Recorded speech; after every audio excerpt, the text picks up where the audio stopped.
Hello बच्चों, मैं राघवेंद्र प्रताप सिंह स्वागत करता हूं आपको इस वीडियो में। ठीक है,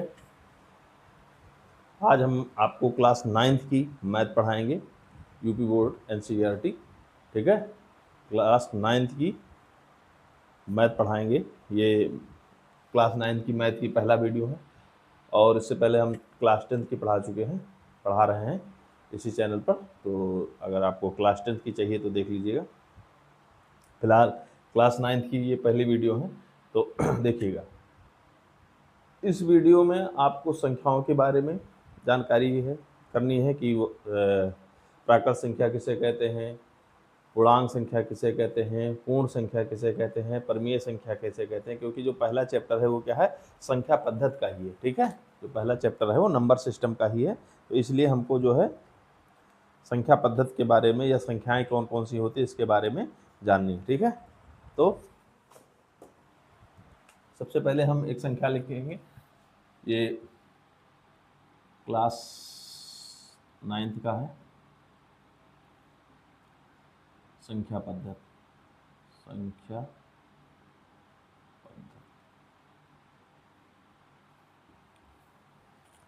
ठीक है, तो एक संख्या होती है कि प्राकृत संख्या।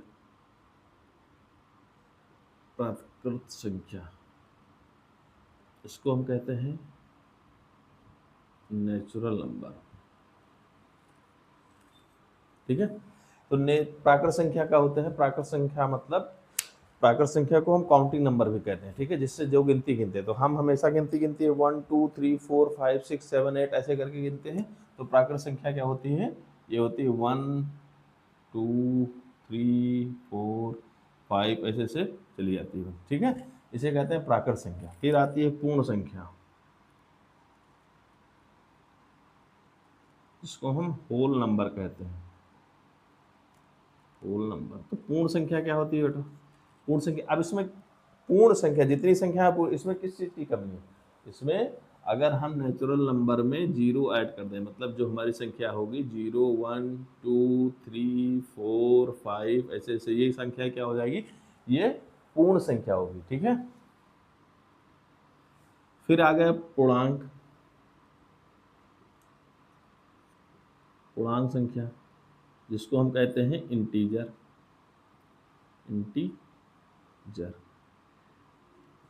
ये क्या होता है, ये 0 1 2 3 4 5 ऐसे ऐसे, और उधर भी -1 -2 -3 -4 ऐसे ऐसे, इसको कहते हैं हम पूर्णांक संख्या। इसमें धनात्मक पूर्णांक संख्या और ऋणात्मक पूर्णांक संख्या होती है। ठीक है, फिर आ गया परमीय संख्या।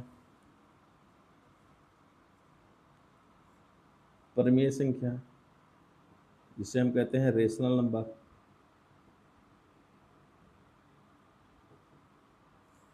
इसमें ऐसी संख्या जिसको हम p/q के रूप में लिख सके, है ना, के रूप में लिख सके, है ना, लिख सके, जहां कंडीशन क्या है, q नहीं बराबर होना चाहिए 0 के, और p व q पूर्णांक होना चाहिए। ठीक है, ये कंडीशन होनी चाहिए। और एक कंडीशन क्या है कि p और q दोनों सहभाज्य होना चाहिए। p और q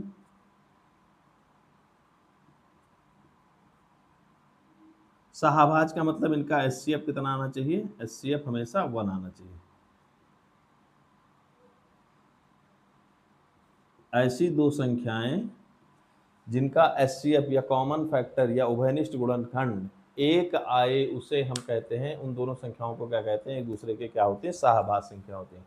तो ये कंडीशन होती है किसके लिए, p/q के। अपरिमेय संख्या जो इसको नहीं फॉलो करती है ना, अपरिमेय संख्याएं, इरेशनल नंबर, ये क्या है, इरेशनल नंबर जो परमीय नहीं हो। ये इसके बाद वाले चैप्टर में, ठीक है, पढ़ाया जाएगा। ये समझ में आई बात। तो ये प्राकृत संख्या, पूर्ण संख्या, पूर्णांक संख्या, परमीय संख्या और अपरमीय संख्या, ये संख्याएं होती है।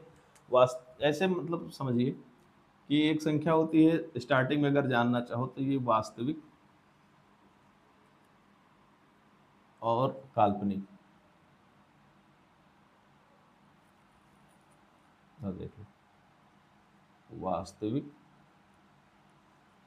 और काल्पनिक, ये संख्याएं होती हैं। ठीक है, इसके दो भाग हो गए, वास्तविक और काल्पनिक। वास्तविक के भी दो होते हैं, एक होता है परिमेय और एक होता है अपरिमेय। काल्पनिक संख्याएं क्लास 11th में हम सब लोग पढ़ेंगे। इसमें जो कभी अंडर रूट में आई, मान लो ये आ गया 3, तो ये अंडर रूट में इसको काल्पनिक या इमेजिनरी नंबर कहते हैं, इमेजिनरी। ये क्लास 11th में पढ़ेंगे हम सब लोग। ठीक है, और परिमेय अपरिमेय 9th में और 10th में दोनों में है। ठीक है, ये बात समझ में आई। तो ये हो गए हमारी संख्या, प्राकृत संख्या, पूर्ण संख्या, पूर्णांक, परिमेय संख्या और अपरिमेय संख्या। सम विषम आप सब लोग जानते ही होंगे। सम संख्या वह संख्या जो 2 से पूर्णतः विभाज्य हो जाए उसे सम संख्या कहते हैं। विषम संख्या वह संख्या जो 2 से पूर्णतः विभाज्य ना हो उसे विषम संख्या कहते हैं। तो ये संख्याएं हैं, इन संख्याओं को ध्यान में रखते हुए हमको आगे की एक्सरसाइज सॉल्व करना है। समझ में आई बात ये? ठीक, देखिए ये एक्सरसाइज 1.1 का पहला क्वेश्चन है, क्या शून्य एक परिमेय संख्या है? क्या इसे आप p/q के रूप में लिख सकते हैं, जहां p और q पूर्णांक है और q नहीं बराबर होना चाहिए 0 के। ठीक है, तो परिमेय संख्या भी हमने जाना है क्या होता है। परिमेय संख्या क्या होता है? परिमेय संख्या जिसे हम p/q के रूप में क्या कर सकते हैं, के रूप में व्यक्त कर सकें। ठीक है, व्यक्त कर सकें, ठीक है। और p और q पूर्णांक होना चाहिए और q नहीं बराबर होना चाहिए 0 के। ये कंडीशन होती है किसके? परिमेय संख्याओं के लिए। ठीक है, ये परिमेय संख्या। तो कह रहा है क्या शून्य को परिमेय संख्या लिख सकते हैं? तो देखो शून्य को क्या हम लिख सकते हैं, p/q के रूप में लिखना चाहिए। तो इसको हम ऐसे और कोई भी नीचे 2 या कुछ भी हम लिख सकते हैं नीचे। ठीक है, क्योंकि हम जानते हैं कि किसी भी अगर शून्य को किसी भी नंबर से अगर डिवाइड करोगे तो शून्य ही आना है। ठीक है, समझ में आई बात? तो यहाँ क्या है 0, और 0 को हमने डिवाइड किया किससे? 2 से। तो इसको p/q के रूप में भी लिख सकते हैं और q नहीं बराबर है किसके? 0 के, और ये दोनों एक दूसरे के पूर्णांक हैं। ठीक है, समझ में आई बात? तो इसका मतलब शून्य को हम क्या है p/q के रूप में लिख सकते हैं। समझ में आई बात? चलिए क्वेश्चन नंबर 2, 3 और 4 के बीच में 6 परिमेय संख्याएं याद कीजिए। ठीक है, अब देखिए कोई भी दो संख्या हो, उनके बीच में, ठीक है, अनंत परिमेय संख्या, अपरिमेय संख्या हो सकती है। ठीक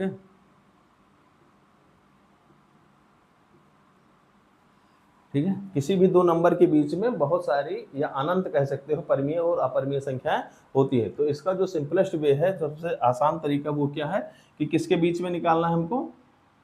3 और 4 के बीच में। 3 और 4 के बीच कितनी निकालनी है? 6। तो इसमें क्या करो, जितनी निकालनी है उसमें से एक जोड़ दो, कितना हो जाएगा? 7। अब 3 और 4 ऐसे लिखो और ऊपर नीचे जो ये नंबर आया है उससे गुणा कर दो। तो ये कितना हो गया? 7 × 21/7 और ये 7 × 28/7, ये हो गया। अब इनके बीच की जितनी संख्या लिख लो, 21 के बाद 22/7, फिर 23/7, फिर 24/7, फिर 25/7, फिर 26/7 और ये 27/7। ठीक है, तो कितने हो गए? 1 2 3 4 5 6। तो यही क्या हो गया, इनके बीच की संख्या हो गई। कौन सी हो गई?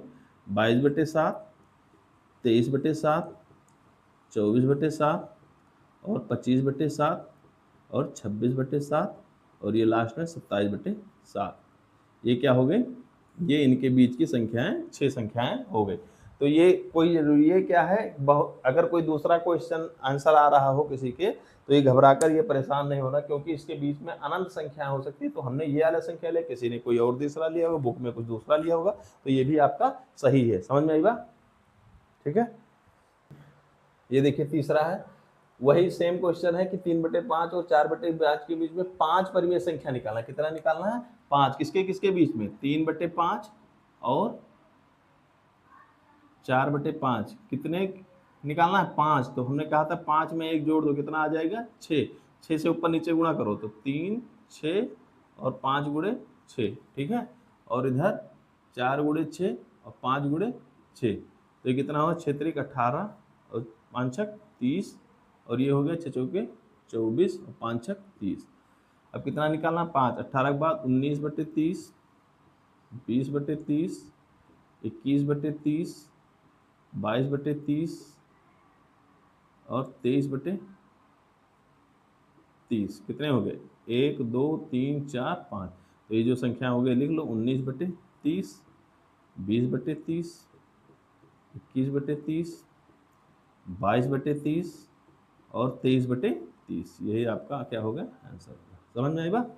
बस सिंपल, बस इतना याद रखना कि एक उसमें जोड़कर ऊपर नीचे से गुणा कर देना। समझ में आई बात? ये आपका तीसरा विवल हो गया।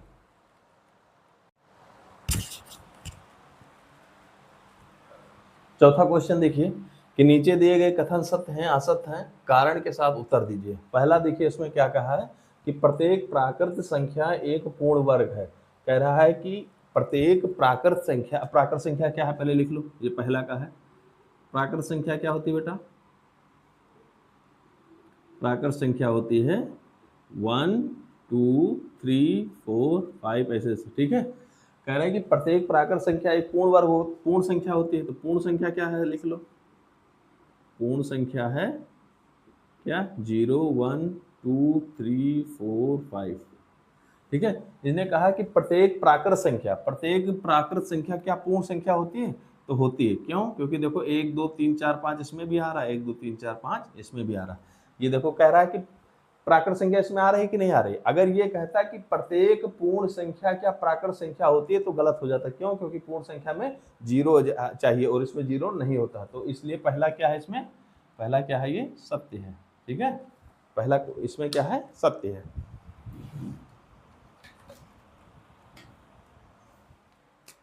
पहला इसमें क्या है? सत्य है, ठीक है। दूसरा कह रहा है कि प्रत्येक पूर्णांक एक पूर्ण संख्या है। अब पूर्णांक लिख लो। पूर्णांक अभी हमने बताया है क्या है। पूर्णांक क्या होता है? पूर्णांक है 0, 1, 2, 3, 4, 5 ऐसे, माइनस का 1, माइनस का 2, माइनस का 3 ऐसे ऐसे ऐसे आगे बढ़े, ठीक है। तो कह रहा है कि प्रत्येक पूर्णांक एक पूर्ण संख्या है। तो देखिए इधर पूर्ण संख्या कहाँ से है? 0 है यहाँ पर, इसको हटा दो। 0 है 1 है 2 है 3 है 4 है 5 है, ये तो सब सारे आ रहे हैं। लेकिन क्या माइनस यहाँ पर कहीं -1 आ रहा है? -2 ये सब नहीं आ रहा। तो इसका मतलब क्या है कि ये असत्य है। क्यों असत्य है? क्योंकि प्रत्येक पूर्णांक एक पूर्ण संख्या नहीं है, क्योंकि पूर्णांक में ये चीज एक्स्ट्रा है, ये इसके पूर्ण संख्या के पास नहीं है। फिर कहा प्रत्येक परिमेय संख्या एक पूर्ण संख्या है। अब परिमेय संख्या